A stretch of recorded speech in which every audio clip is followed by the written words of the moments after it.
All right, people, let's talk about basketball. Okay. First of all, I got a lot of things to touch on in this podcast today. So if you're ready to listen, then let's get it. Put me on your headphones, put me on your device, put me however way you need so that you can hear this. And I'm going to say this several times during this podcast because I haven't been on here expressing myself as frequently as I've been wanting to. Life happens. I be lifing out here, okay? And MJ isn't here today. He might be here later on. We never know. He's a hard worker. He does his thing. He's a provider. He's a hustler, hustling jobs and doing podcasts with different people. And he's just a renaissance guy right now. He's doing his thing. I can't be mad at him at all. So what I want to touch on. You probably like, what is she going to talk about today? Well, I'm going to talk about a lot. First of all, last podcast, me and Mike talked about um, the All Star weekend.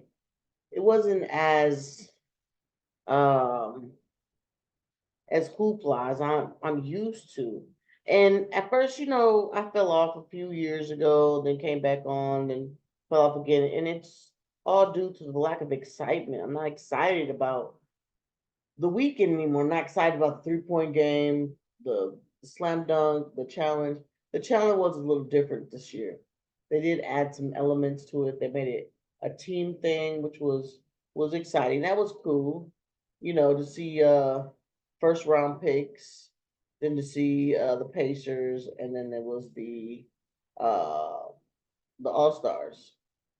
Tyrese Maxey was on the All Star team. Um, Out of the 3 rounds they played, the Tyrese won one round.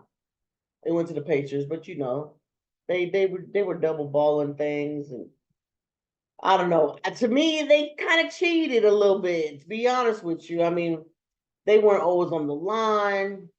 I know the Tyrese Halliburton is a heck of a 3-point shooter, but Mr. Halliburton was over the half court line when he made that basket so quick. And that's all I'm gonna say about that. I mean, but it's all for fun. It's not, it's not going towards their game or whatever, whatever. So it's all good and fun. It was in Indiana. This is my home state. So shout out to the Pacers and the organization. They've come a long way since Reggie Miller. Let me tell you that they've come a long way. Um, I enjoyed the All Star game, kinda. I really enjoyed Carl Anthony Towns, how he just put his pedal to the metal in that third quarter, man. He made that fun to see him ripping and running and dunking and shooting threes and getting rebounds and dribbling between his legs and trying to do a between, he was making it fun. Him alone was making it fun in that sense. Then Dame, he's been shooting threes all night from 3-point line, from the logo, then from half court. I mean, that was fun. That was great. It wasn't a lot of competition. The East did end up winning. It wasn't a lot of competition. But, hey, what are you going to do? What are you going to do? So, I wanted to ask you guys, I got some fun facts here, okay? Now, everybody knows that MJ he lives in Michigan. He's a Detroit Pistons fan through and through. It runs through his veins, he's cold with it. Um, so I wanted to look up how many times a Detroit Piston has won MVP of the All Star game. You guys know? It was two, twice. And do you know what players won that MVP? Way back in the day, Isaiah Thomas won them both. Now, what does that say? Does that say, oh, Detroit hasn't had a real All Star? Yeah, they have. They have. Don't forget about after the Bad Boy era. It was the Wallace era, so don't get it twisted. Um, they had I believe they had like four All Stars on the team at one point in time. Me and Mike covered how many duos there were on the team. That was fun. That was fun. Philly has had two MVPs, and both of those MVPs went to the notorious Allen Iverson. Shout out to AI. He was intelligent before there was artificial, baby. You know. So I thought that was some good snippets. I also was looking, while I was looking at these stats and these fun facts I wanted to bring out in this podcast, I also noted that there were two times in the NBA All Star era to where there was co-stars. There were co-stars, co um MVPs. Like that doesn't happen in this era, but it did happen in the 2000 era. Um, both of those co-winners had Shaq as their co-winner. It was Tim Duncan and Shaquille O'Neal, and Kobe Bryant and Shaquille O'Neal. Um, ain't that interesting? Does that mean that for Shaquille O'Neal to win anything, he had to have a co-star? Oh, oh, burn like that potato chip, bro. Burn, make a face off of that. Burn. Yeah, I thought that was interesting though. Honestly, I really thought like, man. And at the time when him and Kobe won it, um, Kobe played for the Lakers, of course, and Shaquille played for the Phoenix Suns. So I don't know. I just thought that was interesting. It got my head thinking about all the co-stars that Shaquille has had. Other than Kobe, he had Penny, he had Wade. He even went to Cleveland. He had LeBron. You know what I mean? So it's a journey. This NBA thing is a journey.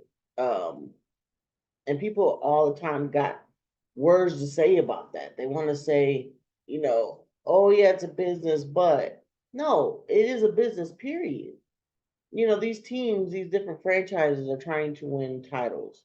In order for them to win titles and get better facilities and get their viewership up and put some butts in the seats, they have to be winners. Okay? They have to be. I saw the Giannis Antetokounmpo's documentary, and the Bucks were like they weren't they weren't noted for anything. Like I remember spending like 4 months in Milwaukee, and they didn't talk about the Bucks. They were from the friends I was visiting. They were born and raised there. They didn't talk about the Bucks not one time. They talked about the Bulls. They talked about the Green Bay Packers, but never did I hear them talk about the Bucks, which was crazy because I've always been a basketball fan. Um, it was crazy. It was really weird. But when I moved to Texas, on the very first day, you hear people talking about Spurs, the Spurs. I mean, oh, I hated the Spurs because I heard about them so much. When a team is beloved by the fans, it trickles through the city, through the little towns, through the schools, through everywhere. And Milwaukee just didn't have that. Then comes in Giannis Antetokounmpo, and he's trying to establish himself as being a great player. He turns out to be a superstar, still superstar in there, and they end up winning a championship. And now I'm pretty sure they facilities are better. He talked about an old gym they used to play at, and man, it's a business that needs to flourish. Nobody wants a business to be stagnant. That's why these commissioners stuff go to China, go to Japan, go to Mexico, go to Europe, they're trying to expand this league. We don't just have Americans that play in the NBA. We have players from all around the country, as well as the planet. Like for real, from a player from Egypt, a player from Cameroon. I mean, everywhere you can imagine, there's somebody trying to get into the NBA, and it can, like Giannis Antetokounmpo, it made a lot of dreams come true for not just him as the lover of the sport, but for his family. And a lot of people get their feelings caught up in the wrong sections. And you probably saying like, man, let people have feelings. Yeah, have your feelings. But when you gotta hate on somebody else to have those feelings, then that's when it's a problem for me, man. It's a problem for me. Okay. It's a business. It's a business. Understand that. Some other fun facts I found. That let's see. The refs. Now, I've been trying to boggle my mind to try to understand how do the refs get picked for the All-Star game. Uh, I don't know if it's like a tally of correct calls. Because if it's that, then they ain't nobody gonna ref the All-Star game. Or any of that, that's a rap skiosi. Do they have like all-star refs? Like, is there a thing? Because they keep all this official NBA referee stuff under wraps. They let you see only a little bit of what they do. I heard Kobe Bryant say in an interview that once the NBA official uh, handbook is casted, that he got a copy of it. He would get copies of it, and he would try to uh, play amongst the rules, but also, find ways that he can be better in between those rules, which is hella smart. Like that just goes to show you how brilliant Kobe Bryant is. His mind, like I think Gigi would have been the most famous female basketball player on the planet. And it's sad. Shout out to the Bryant family. Shout out to everybody that lost their loved one in that tragic situation on January 26th. Um, but that just goes to show you how brilliant that man was at basketball. Like he took it to a whole nother level. Like he wanted to be the best of the best of the best. And my hat is off to him. He was. He really was. Um, my kids, one of my nephews, he's 12 now, but he's been a huge Kobe Bryant fan for a while. And it hurt his feelings. His feelings hurt, so my feelings is hurt. My feelings was hurt already anyway, but his feelings were hurt. So I've never bought a jersey or any kind of anything that wasn't Philadelphia 76ers. But I've been really contemplating if I should get him like, some memorabilia just to just to have it, so he can grow up seeing Lakers. But then again, I don't want him to be a Lakers fan. I want him to be a Sixers fan. Is that selfish of me? I mean, what if he grows up to be a Charlotte Hornets fan? I I have to nip this in the bud. Okay, you know what?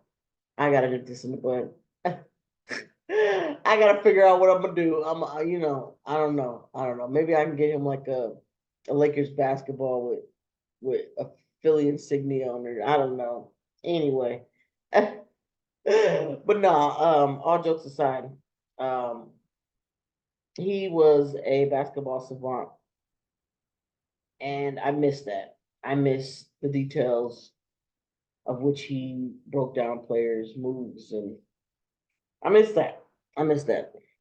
I don't talk a lot about it with MJ because MJ was really a ginormous fan. I've never known a bigger fan of anybody than Mike was of Kobe Bryant.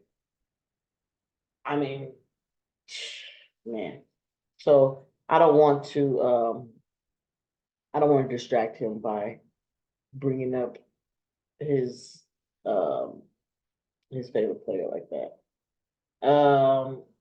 But anyway, um, shout out to Kobe Bean Bryant. You know, so I looked up some referee stats.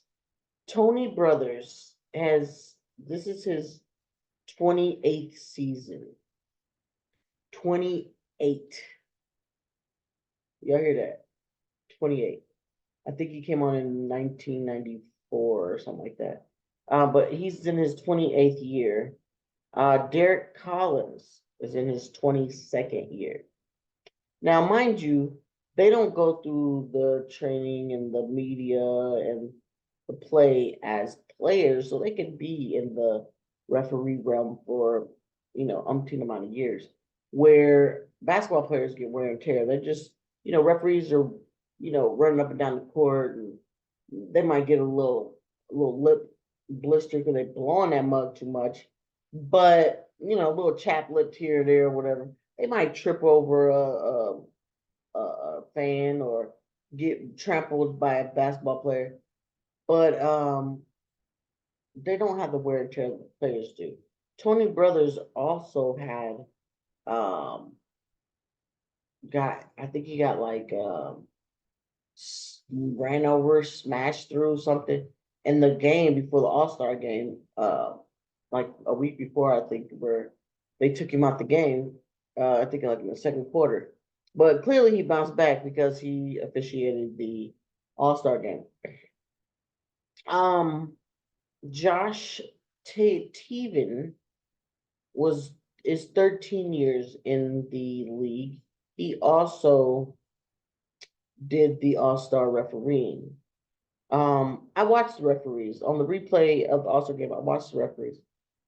They weren't calling anything, real blatant stuff they'd call, but this is all for the fans, this is all for fun, so having refs there, um, I think is a part of their bonus. I think they get the accolades and they get the bonuses and get selected to go in there. I would think so. I mean, you wouldn't want to put any rookies out there to ruin the game because there's some referees that, oh my gosh, men and women, I can't with them because they blow the whistle too dang much, or they're blowing the whistle and they're hesitating to make a call like offensive foul. Like what? Like when I was a kid, basketball, they'd blow that whistle. Oh, it was so animated. You know what I mean? It was. I mean, man, now they're just like, yeah, two shots at the free throw line, defensive foul. Like what? What? Like you're stopping the gameplay. It's already going to the other side of the court, and you're stopping the game. Man, stop! Just stop. Um, not too many players like the referees. There's some particular players that they downright despise. But of course, these players aren't just machines, they're not robots. They're men. You know what I mean? They are men. And they have opinions. They don't have an opinionated voice, but they got their opinionated voice. They, think something's wrong, it's wrong. You're not gonna be able to convince them any other way. If somebody said that's just regular stuff on the streets at your job, if you feel like something, nah, man, nah, you can't fire me because you think I stole those box of paper clips. It was pins, so you got it wrong. You know what I mean? Like, so I don't believe that the players vote these referees for anything. Maybe an early retirement. They might put in word for early retirement for some players, for some referees. But hey, might have to start returning jerseys for off officiating too. So watch out for that. Oh, you know what? I should start grading the referees for the Philly games. I don't pay that much attention to them until they blow the dang whistle. Be scarce, you know what I'm saying? I'm looking at the players. Be scarce. I don't need to see you. I don't need to hear you. Be scarce. When it's a double-edged sword though, because when a call isn't being made, you're like, oh, that's jacked up. But if they do the same thing on the other side, then I'm not gonna say much. I'm gonna shut my mouth because if you're officiating the game uh evenly, fairly on both sides, then I don't have anything to say. If you're gonna call this offensive foul, you gotta call that offensive foul too. If you're gonna call this traveling, call that traveling too. Like, come on, man. Just be fair.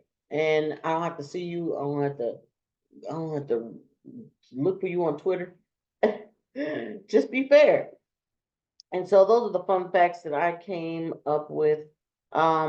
Also, like we talked about in the other podcast about the HBCU game that was played between Winston-Salem and Virginia.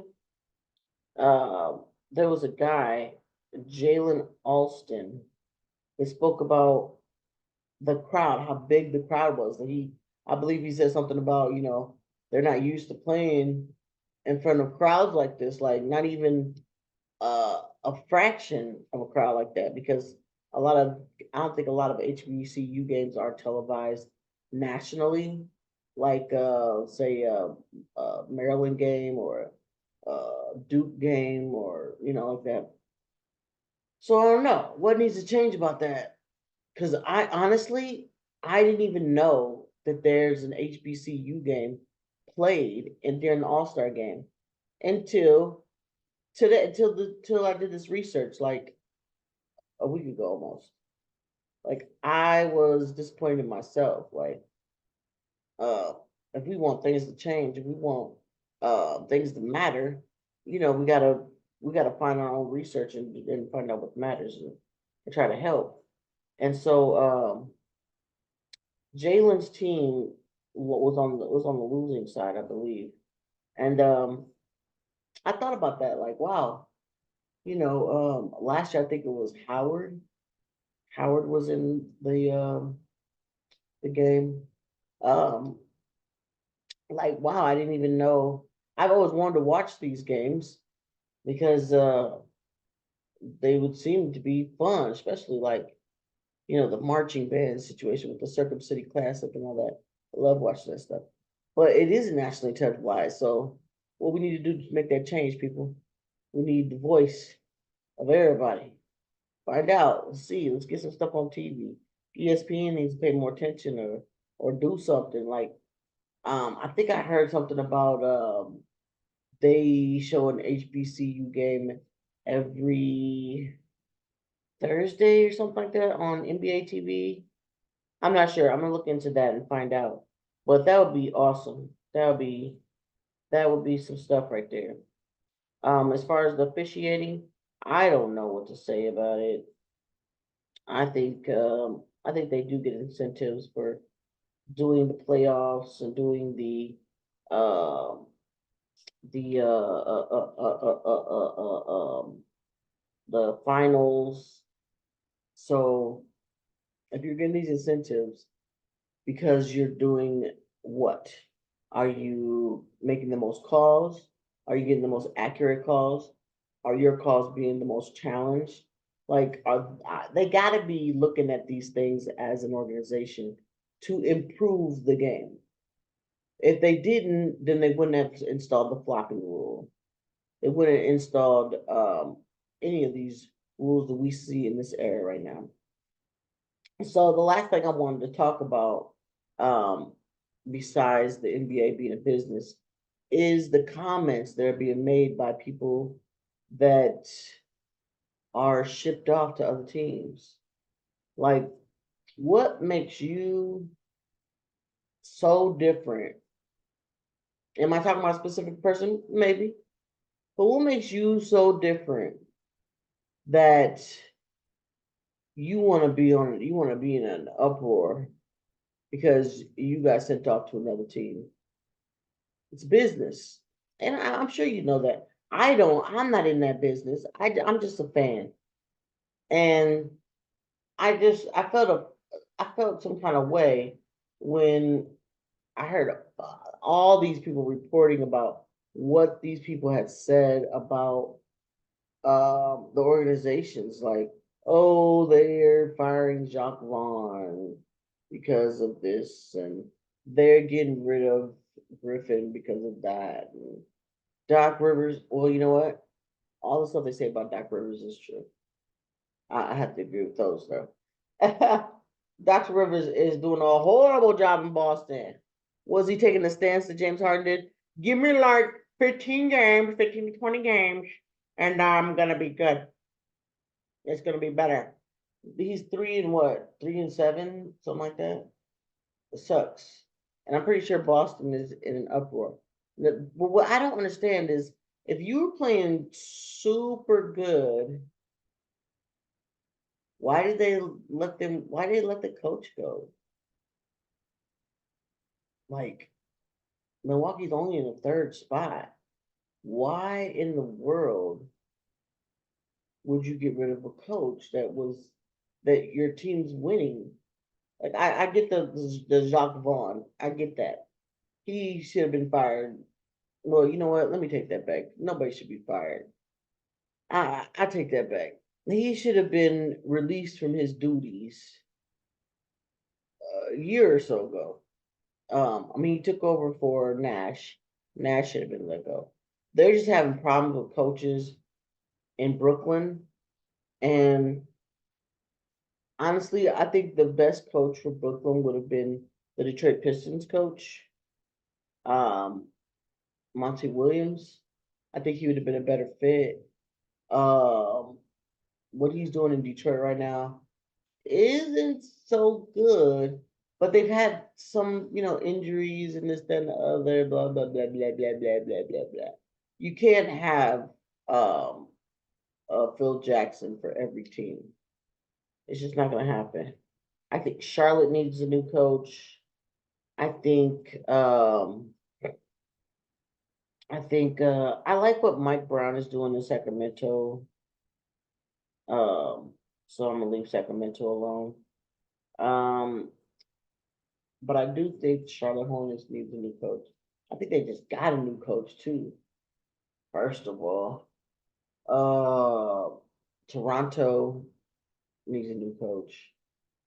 They just got their coach too because we took theirs. But um, it's not all the coach's fault.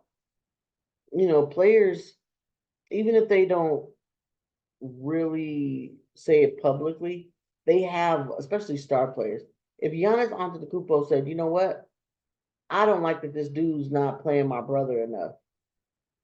Uh, I need y'all to tell him to play my brother some more." Because when I tell it to him, he ignores me, and I don't like to be ignored.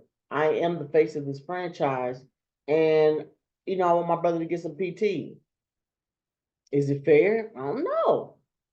Am I making this up? I am. I don't know this for a fact, but I'm just trying to work the different scenarios in my head to say, what would have them fire a coach in the middle of the season and they're winning? I don't know. Something personal had to have happened.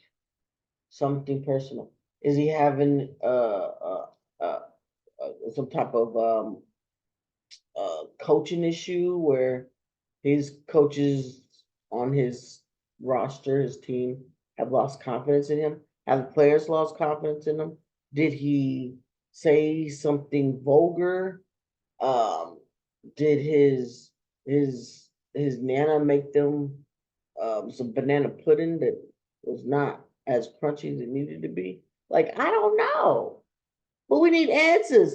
And somebody needs to dig for these answers. I'm not a reporter. I'm not an investigator. But I am a voice. And I need to know these things. So I'm gonna do a little digging for y'all and find out what I can find out. Uh Speaking of the Bucks, so you wanna be a gangster. Hmm. Let's see, what did he say? The Bucks want to win. They're not looking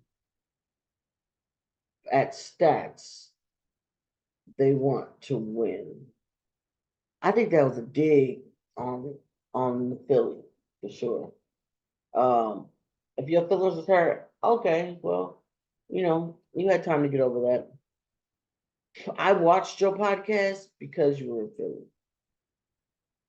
And now that you aren't in Philly, your conversations about Philly turn negative or um, unfriendly, then, I'm not going to watch anymore.